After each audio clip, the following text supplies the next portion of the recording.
nose. He said it was the most horrifying pain. He lost his vision. It all came back later, but he went black in the nose. That's why you may not want to go to the Amazon jungle. Hey GQ, I'm Les Stroud, also known as Survivorman, and this is The Breakdown.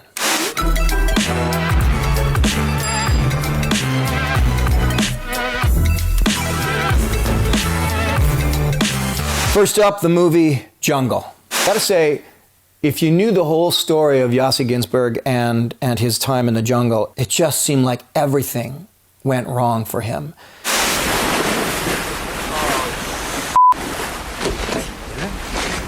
Get your paddle! Get your paddle! Let's just stop it right there. First of all, the concept of somebody sleeping on a raft like that, when you're in the jungle, when you're traveling like that, you're kind of ready for a nap at any moment of the day. So him being out of it, on his back, on the raft, totally realistic. Your paddle!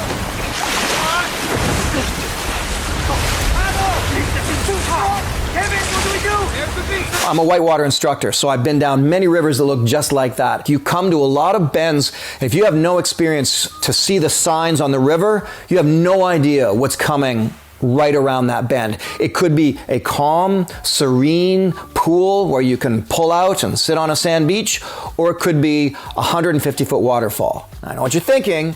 No, you'd hear the waterfall. Not true when you're coming from the top. Waterfalls are not audible when you're coming to the top of them. At the bottom, sure, they're deafening, but at the top, you don't even see them. The trained eye will see this. You'll see a flat line, and if you see little spits jumping up behind that flat line in the water, that's definitely a sheer drop-off. You want to watch for that. So these guys see that little pinch up there, who knows what's next. There's a lot of good realism in this movie, I think. Now, I know Yossi very well. I actually wrote a commentary on his book. So the movie had to deal with something that actually happened in history. They had to get it right, and they had Yossi there as a consultant.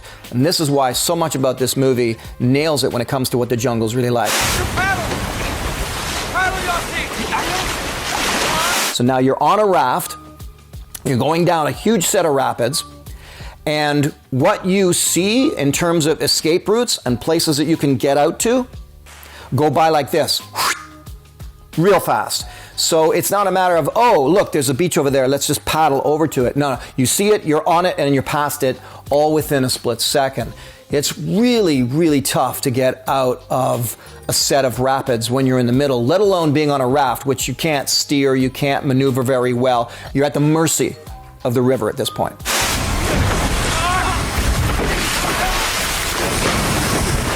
Okay, so right there, you see Daniel Radcliffe's hand, and the other guy's hand too, on the paddle.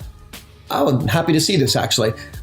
They're showing signs of a good paddler. I'll grab my guitar and show you what I mean. Let's pretend that this guitar is actually a paddle. And here's how you'll see people paddling down the river. Their top hand will be like this, and their bottom hand's like that, and they're paddling. Wrong. True way to properly hold a paddle in a whitewater situation is your top hand must always be on the top of the paddle. And then you paddle, and you paddle.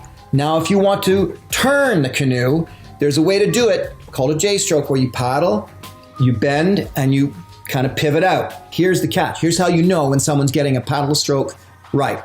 If they're attempting to do that turn with a J-stroke, their thumb is pointing down and away from them. If they do the stroke and they go like this and then pry, we call that the goon stroke because the thumb is pointing at the goon. All right, suffice it to say, these boys were taught well before shooting this scene because they're getting their paddle strokes right.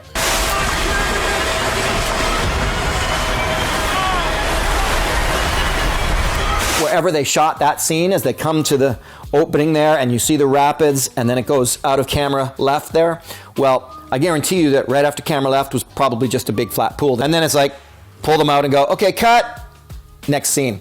And that's one of the things I wanted to watch out for here was how often you can spot the stunt double, because they're in some real serious water here, and only an experienced river rescue technician, whitewater paddler, will know what to do in water like that. There are 150 movies with paddling scenes and they get it all wrong. This is not one of them, so good on them. Oh, Oh no! If you notice when he grabs Kevin, I think that's the character's name in it. They go down, they're headed towards a big rock in the middle like a torpedo. So they throw themselves so they go headfirst into rock. Completely wrong. In fact, there is a real technique and a real method to being in a set of rapids when you're outside of your canoe, your boat, your raft.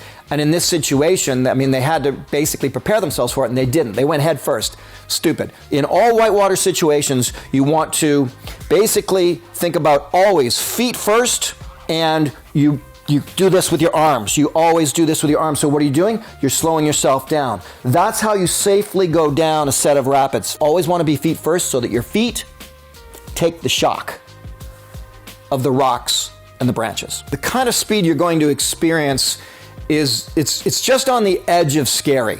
This is a lot different than say the bottom part of Niagara Falls. That would be just whew, like a rocket. In this situation, every rock, every tree, every bend in the river creates a water blockage, which creates a slower area of water.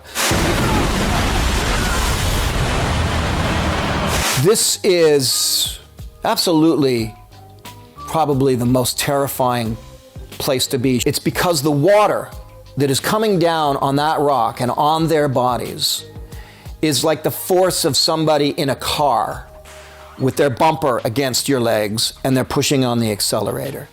It's an intense amount of pressure and they're trapped on this rock. So why can't they just climb up on it? Because the water is so powerful, it makes it very difficult. If you can't get your footing, there's nothing you can push off against, it's hard just to go up the rock. And seeing that scene, I've been there on a rock in a situation like that, and it's probably one of the most fearful times of my life. So this is a powerful scene, and they've done it well. When you're a whitewater paddler, you hit a rock like that, you're supposed to hit it bow first, that's the front of the canoe, and glance off it, right or left.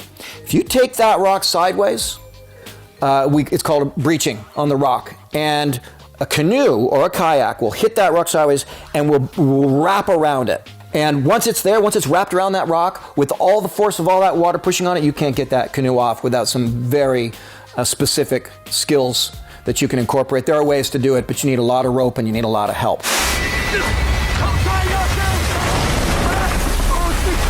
The drone comes down, and we see this long shot of the guys stuck on the rock, and then you see what they're looking at, which is that canyon with all the frothy water. Now remember, I'm also a film editor. I'm a filmmaker, so I'm noticing a change just in the colorizing. But I'm wondering if they used some kind of CGI or green screen in a situation like that.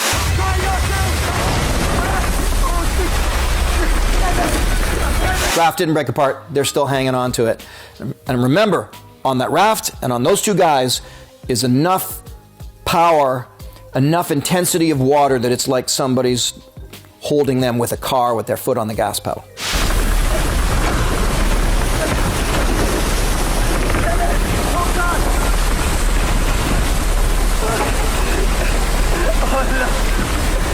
So Kevin is looking back at the shore on the other side, and he's going, I can make it. This guy was dubious in any event, and you're supposed to know the water and the shoreline if you are someone who travels these rivers. And I would have known looking at that, there is no way that I can swim across to that. Just looking at the power and the speed of the water, depth of the water, cannot get across there. So this is basically an act of desperation at this point.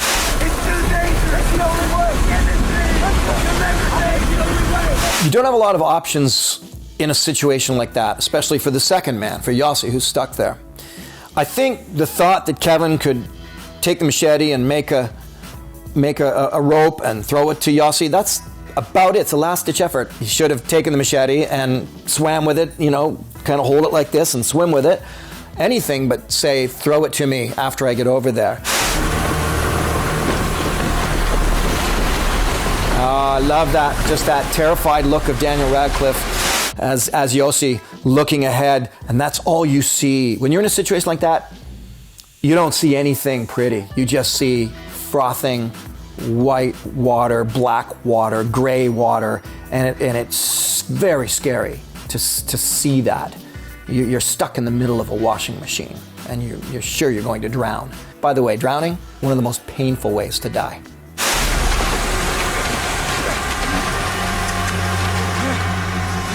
You're not supposed to do that. You're supposed to do a backwards swimming. You have your feet in front of you. They're there for bouncing off rocks. You paddle backward to slow yourself down. And the way to do that is you can angle yourself like a bird. So you want to go to river left, just drop your right arm down a bit and back paddle this way. And that is how you get yourself out of a set of rapids.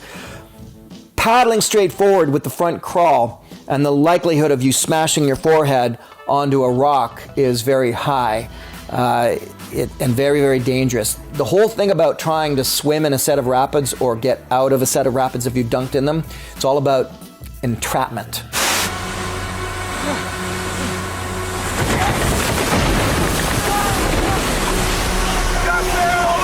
If you try to stand up in a set of rapids, as you think, okay, I'm good to go, you should never do that unless you can feel the bottom and it feels like you're in maybe 6 inches of water. And here's what happens. Now you're standing up, but you step in between the rocks. The water's coming this way. You get pushed over, you snap your legs right there, and now you're flopping like this with your head under the water. And that's how you see your last day. It can be very scary. I have fallen like that. I have never snapped my legs. I very quickly have to kind of hold on and roll over, and it's terrifying, absolutely terrifying. I'm glad that when he went under the water, they just did it for effect. They did the whole camera turn, right? But what we call that in whitewater paddling is a washing machine. So when you get dunked and you're under the water and the water's all circling, it's basically eyes in the washing machine. It's very hard to get out of that. The only way to really get out is to dive to the bottom and spit yourself out. But try to have the presence of mind to do something like that. Whew, just even watching this is intense. Next up, Predator.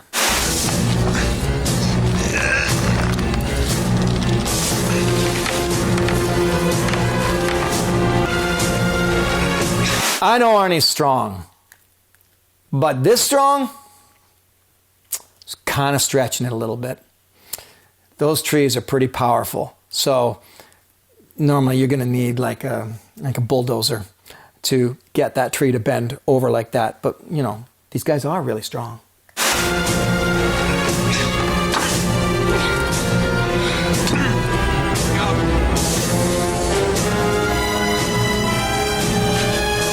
Okay, so jungle vines.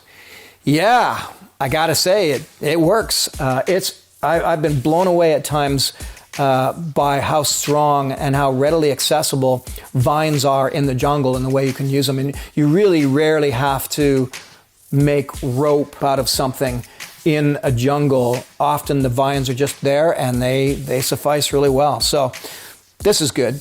The downside of what those guys are doing right now is that they are stirring up a ton of insects, many of which will be poisonous, from hornets' nests to bullet ant nests. When you start messing with the jungle and gathering all these vines, you're stirring all of that up. And they didn't really play off of that, but that is what's going on.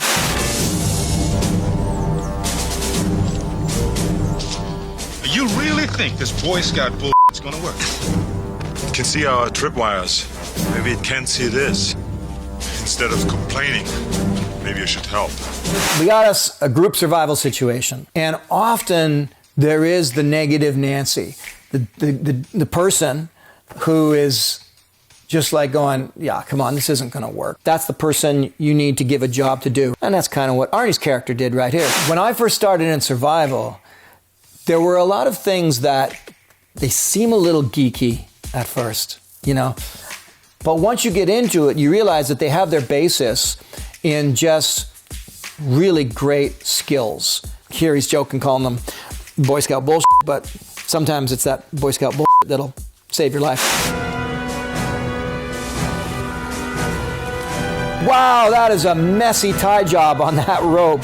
You'd think that guys with these kinds of skills would know how to properly make lashings, and that is not, all I can say is that's not the proper way. When it comes to making tripwires for deadfalls and snares.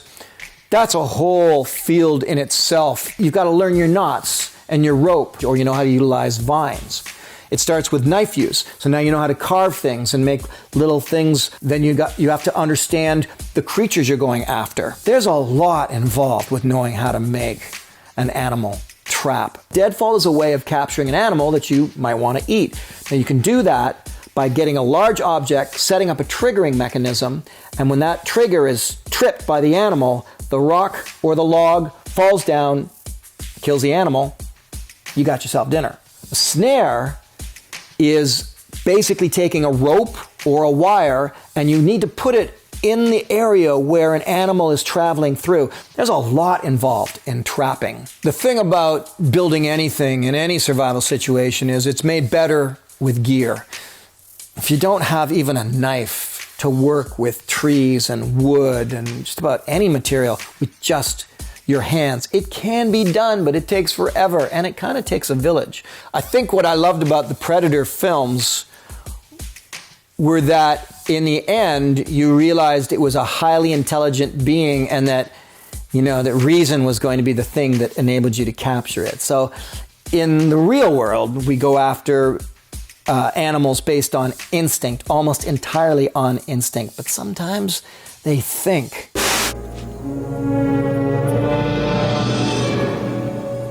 My guess is that this was not actually shot on a Hollywood lot, but that it was shot somewhere they could get to. There's definitely realism in where they are. These trees are real, but then they're adding in atmosphere with all of the fog. That's the thing that always got to me, is watching a jungle scene and then seeing that the filmmaker decided he needed to add in atmosphere. Sometimes it's just always overdone. It's like, you know what, the area is already dramatic enough. It's powerful. I always thought that was Survivorman. I never tried to make something look more dramatic than it was, because it already was inherently dramatic. The network one time wanting me to start to fake Survivorman by writing in some more dangerous scenes. And I remember saying, so let me get this straight. You're telling me that a guy, me, alone in the Amazon jungle for 7 days without food, without water, no survival gear, filming myself, is not dramatic enough for you? Yeah, no. And so I never did. Never wrote in drama, because the jungle's already dramatic. Okay, next up, King of the Lost World.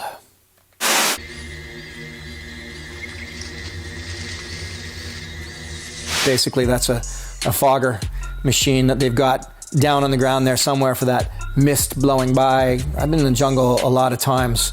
I can't say I've seen mist that thick blowing past my feet in the middle of the trees. Maybe out by the river, but not in the middle of the trees. So we're getting into some... This is going to be cheesy, let's just face it. What is this, moss?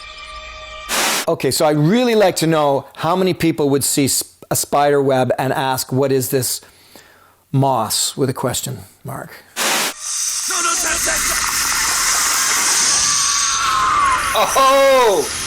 Oh, I don't know where to begin with this. There's so much that's off here. The largest insects that you'll find in any jungle, get to be, about like this. Still big and scary when it, some of them are benign and not dangerous at all, but they're, like cockroaches, for example. So there are some pretty massive insects out there, just nothing like this spider. This is not a high-budget film. Get him out of there! Check him, see if he's all right. So the leaders check him, see if he's all right. He just got thrown out of a tree by a spider the size of a car, and he's already completely wrapped in something, and that's the leader's call. Check him and see if he's all right. Oh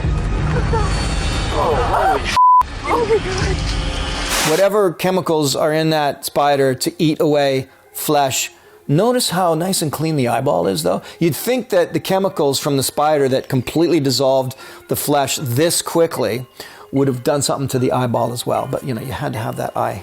The thing about poisonous creatures, it's a little known fact that the closer you are to the equator, the more intense, let's say the more toxic the poison actually is. Let's make sure we get the terms correct here. Poisonous venomous. A snake is venomous.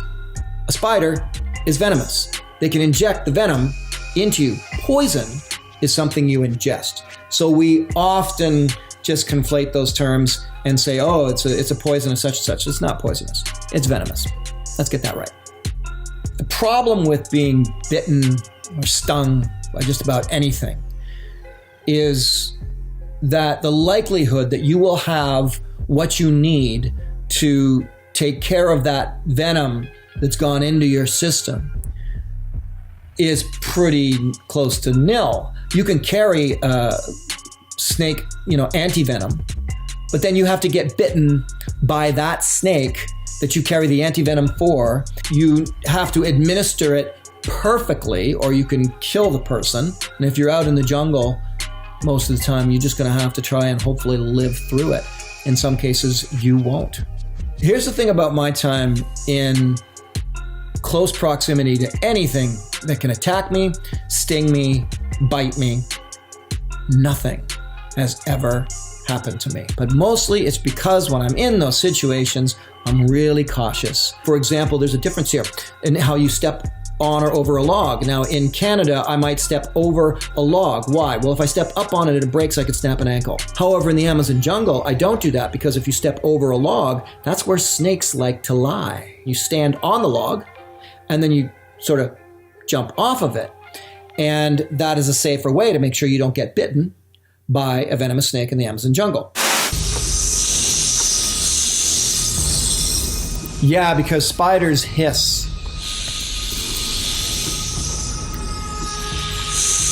Okay, that's not completely untrue. Actually, there are creatures, little creepy crawlies, that make hissing sounds, and worse, and can be very scary, especially at night. Here's a spider story for you. I was in the Amazon jungle, and an indigenous Guarani native man named Tomo, and he's sitting by his fire, and he's got a 6-foot-long poker stick, and there's a spider size of my hand over there, and he's poking this spider. And the spider jumps up and lands right on his nose and bites the second it lands on his nose. He said it was the most horrifying pain. He lost his vision. It all came back later, but he went black in the nose. That's why you may not want to go to the Amazon jungle. Hello, behind you! Oh yeah, that's just so great. That is a big spider. I will say there are more species of poisonous creatures in Australia, but the intensity of them in the Amazon jungle is stronger. It's palpable. Hello, behind you!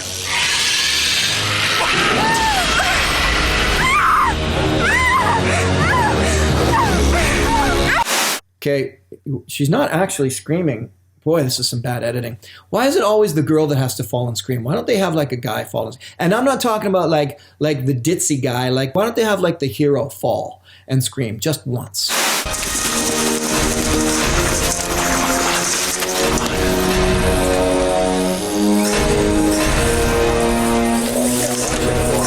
So once again, I will say that there are better movies if you want to see some realism in the jungle. Thanks everybody for watching these clips with me. Now stay tuned for part 2 of Jungle Survival Scenes.